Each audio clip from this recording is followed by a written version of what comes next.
Atenção! Começa agora uma teleaula de História do Ensino Médio. Você vai assistir a teleaula de número 73. Bons estudos!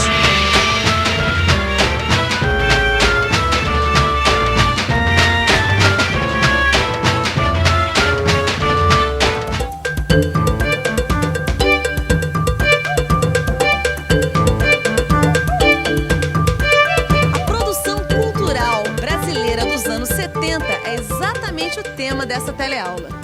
Você vai ver que a década de 70 foi marcada pelo desenvolvimento da indústria cultural e principalmente da televisão, mas que também viu florescer a negação dessa mesma indústria cultural através do movimento chamado Contracultura.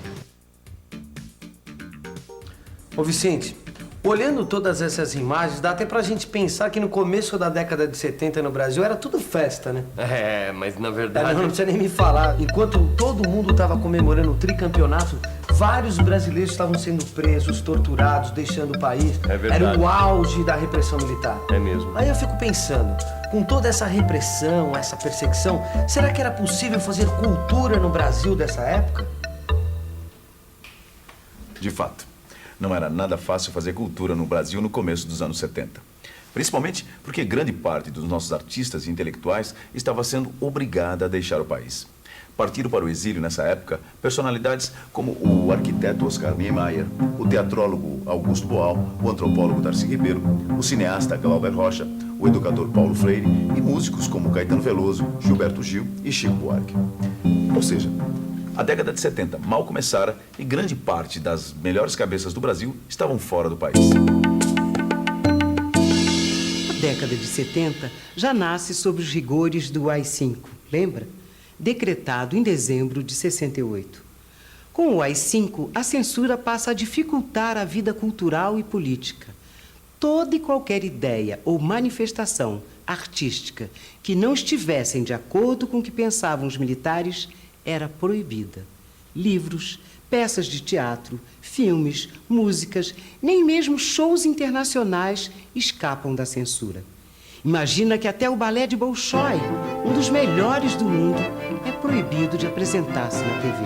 E sabe por quê? Simplesmente porque era da União Soviética, o país dos comunistas.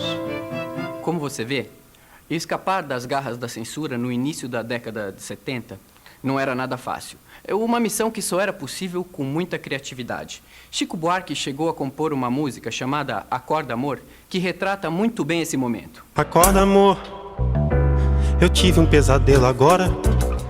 Sonhei que tinha gente lá fora, batendo no portão, que a aflição era dura. Numa muito escura viatura, minha nossa santa criatura, chame o ladrão, chame o ladrão. Com essa música, Chico Buarque mostrava o medo e o pesadelo que se vivia naquela época. É claro que as coisas não chegaram ao cúmulo que mostra a letra. Um cidadão apavorado pedindo socorro ao ladrão ao invés da polícia. É que naquele momento não dava para dizer simplesmente o que se pensava, da forma como se achava que as coisas deveriam ser ditas. Era preciso, acima de tudo, despistar a censura, falar através de códigos, de metáforas. E foi isso que Chico Buarque fez em Acorda Amor, descrevendo uma situação política tensa de maneira bem-humorada. A estratégia deu certo. Tanto é que a música passou pela censura e tocou nas rádios de todo o país. Mas será que se resumiam a esses dois extremos a cultura brasileira naquela época? Ou eram as marchinhas ufanistas, ou então os dribles na censura? Sabe que há pessoas que afirmam que a repressão política provocou um vazio cultural, ou seja, paralisou, congelou as atividades culturais. Mas, apesar da censura e da repressão, não foi bem isso que aconteceu. De fato, movimentos culturais do tipo arte engajada ou tropicalismo não eram mais possíveis naquele momento. Mas isso não quer dizer que a cultura deixou de existir ou deixou de ser produzida. Pelo contrário, o que se vê na década de 70 é o desenvolvimento de uma nova forma de fazer cultura, mais adequada aos padrões da indústria cultural. O objetivo principal da indústria cultural é chegar ao grande público e criar um mercado de consumidores. E para atender esse objetivo, nada melhor do que a televisão. A TV, aos poucos, vai substituir a estética do subdesenvolvimento corrente nos anos 60 no teatro e no cinema pela magia visual da imagem eletrônica. Ô, Vicente, quer dizer que foi nessa época que a televisão brasileira emplacou pra valer, não é isso? Exatamente. Na verdade, a televisão sempre fez sucesso junto ao público brasileiro. Mas foi no final da década de 60 que ela virou essa mania nacional, sabe? Por quê? Porque foi nessa época que a TV Globo estava montando sua rede de integração nacional. E pouco tempo depois, entrou no ar a TV em cores, entendeu? Então era o país inteiro assistindo o mesmo programa ao mesmo tempo, imagina. O show da vida é fantástico. Da idade da pedra ao homem de plástico. O show da vida é fantástico. Da idade da pedra ao homem de plástico. O show da vida é fantástico. Da idade da pedra ao homem de plástico. O show da vida é fantástico! Mas a TV não era o único investimento da chamada indústria cultural. Também viveram um grande crescimento nos anos 70 as gravadoras, as emissoras de rádio e televisão e as editoras. E isso sem falar no cinema nacional, que também procurava entrar na era industrial e conquistar um público habituado com as produções americanas. Muitos filmes importantes foram feitos com financiamento estatal através da Embrafilme, criada em 1975. Dona Flor e seus dois maridos, filme dirigido pelo jovem cineasta Bruno Barreto, a partir do romance de Jorge Amado, foi um sucesso de bilheteria e alcançou repercussão internacional. Como você está vendo, a cultura brasileira dos anos 70 realmente viveu um grande desenvolvimento. Cinema, televisão e na rádio. Era uma cultura voltada para o grande público e para a grande massa. Mas não pense que o padrão imposto pela indústria cultural era o único caminho trilhado pela cultura nos anos 70. Olha só. Manifestações mais artesanais, mais individuais, que se apresentavam como fora do sistema, também tiveram espaço. Não foi só no espaço, como no nome. Era a chamada contracultura, que surgiu a partir do movimento hippie e procurava se opor à cultura oficial. Enquanto a indústria cultural procurava cada vez mais público, a contracultura procurava incentivar as manifestações artísticas ditas marginais. Ele estava presente no cinema, na literatura, na música, na dança e até no jornalismo. Mas foi principalmente no teatro que a contracultura encontrou a sua maior forma de expressão. Vem desta época encenações memoráveis que entraram para a história do teatro brasileiro. Peças como Cemitério de Automóveis, de Fernando Arrabal, ou O Balcão, de Jean Genet, produzidas por Ruth Escobar, causaram grande impacto visual. Também é dos anos 70 as montagens do Grupo Oficina, Na Selva das Cidades e Graça Senhor. Esta última, uma criação coletiva do grupo que estimulava o público a libertar o corpo e a mente.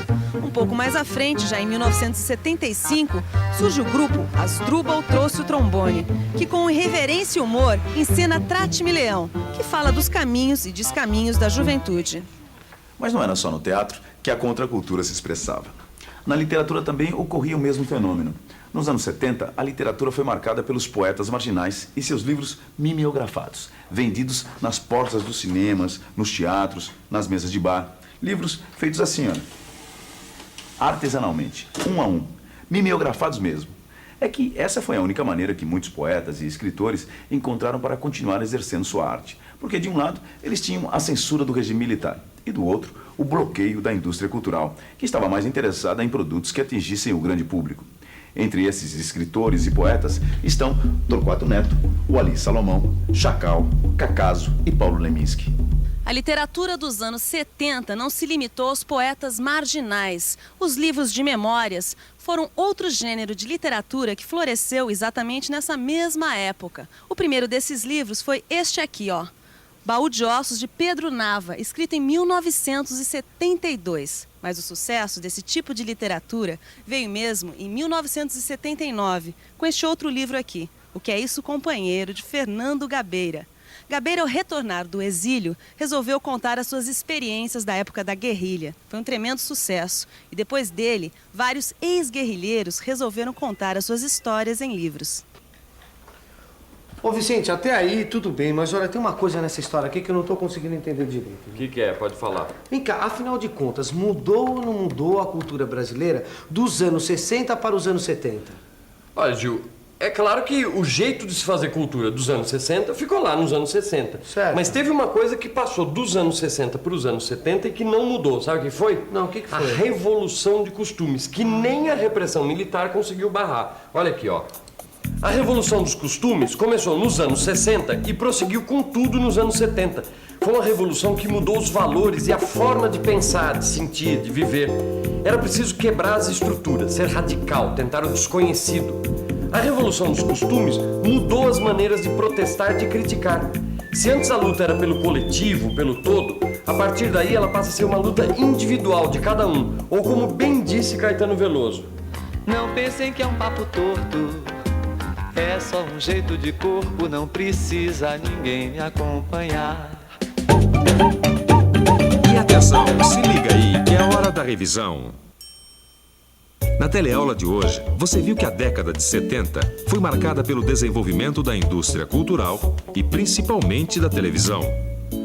Viu também que nessa mesma década floresceu um movimento chamado contracultura, que se opunha à cultura oficial e valorizava as manifestações consideradas marginais. E por fim você viu que, apesar da repressão militar, a revolução dos costumes que havia começado nos anos 60 prosseguiu durante os 70. Bom, com essa teleaula a gente acabou o nosso estudo sobre o regime militar. Na próxima teleaula a gente vai ver como os civis retomaram o poder e como a democracia brasileira foi reestruturada novamente. Até lá!